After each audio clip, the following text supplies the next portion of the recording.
Nick, what are we hearing from Bloomberg sources? We know that President Xi has a pretty full agenda at home at the moment in between Delta outbreaks and the regulatory overhaul. Right. There are a couple of things going on here. One is that President Xi has not actually left China in a very long time, about 600 days.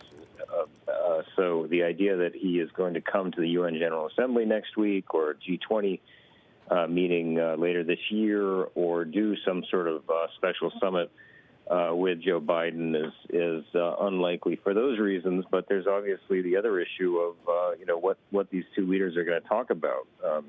President Biden has essentially in the first months of his presidency laid out the notion that the competition with China is going to be one of the defining challenges of the next few decades, and he's really ramped up the rhetoric against China in some ways even beyond levels that President Donald Trump did.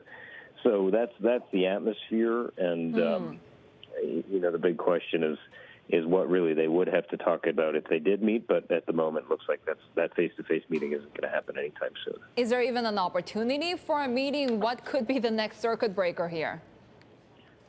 Well, I mean, this is the issue. There's not really, normally you would have so many opportunities in sort of the pre-COVID era.